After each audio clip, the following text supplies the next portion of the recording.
ఉన్నట్లుగా ఫోటోలు తీసి రాచకొండ పోలీస్ కమిషనర్ కు పంపించారు. బయటనే కదా వచ్చింది,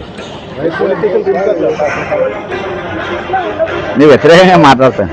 గోద్రే బాయ్ భరత్ గౌడ్ అతనికి తల్వార్ అందించడంలో సహకరించారు.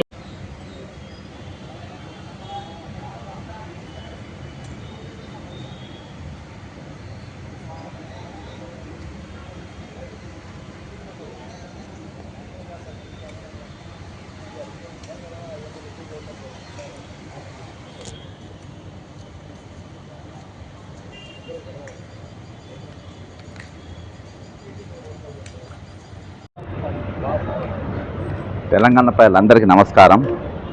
ఈరోజు హ్యాబిట్స్ పోలీస్ స్టేషన్లో మొన్న పవన్ కళ్యాణ్ గారు, ఆంధ్రప్రదేశ్ ఉప ముఖ్యమంత్రి గారు ఎల్బీ స్టేడియంలో గత ఆదివారం రోజు జరిగినటువంటి ఒక సినిమా ఈవెంట్లో ఆయన జాపనీస్ కతానా అనే అతి ప్రమాదకరమైన తల్వార్ను ఆయన అక్కడ దాని మీద తీయడం జరిగింది. దాంతో దాదాపు ఆయన దగ్గర ఉన్న ఒక గన్మెన్ అక్కడ నుండి మరణం నుండి తప్పించుకోండు శృతిలో, అంటే మర్డర్ మిస్ అయినట్టు.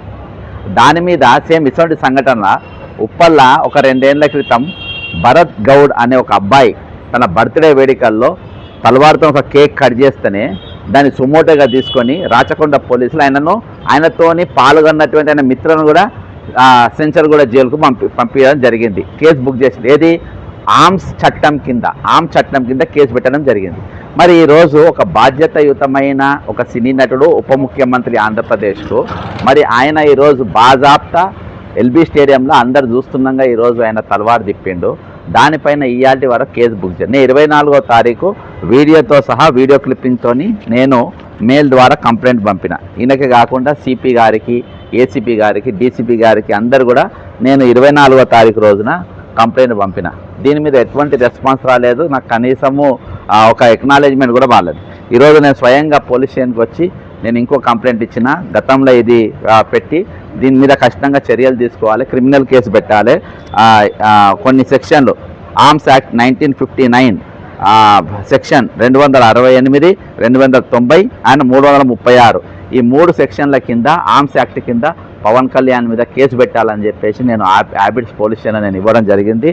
ఈరోజు హైదరాబాద్ కొత్త సిపి గారు వచ్చింది, కొత్త డీజీపీ గారు కూడా వచ్చిండ్రు. సోషల్ మీడియా ఇష్టం వచ్చినగా రాయనికి లేదు అని చెప్పారు. నేను ఒకటే చెప్తున్నా, ఈరోజు ఈ భరత్ గౌడ్ అన్నట్టు ఆయన తల్వార్ తిప్పడం నేరం అని మీరు భావించిండ్రు, ఆయన జైలుకు పంపిండ్రు. పవన్ కళ్యాణ్ ఒక ఉప ముఖ్యమంత్రి కాబట్టి ఇయాటి వరకు యాక్షన్ తీసుకోలేదు. మరి మీరన్నా తీసుకుంటారో లేదో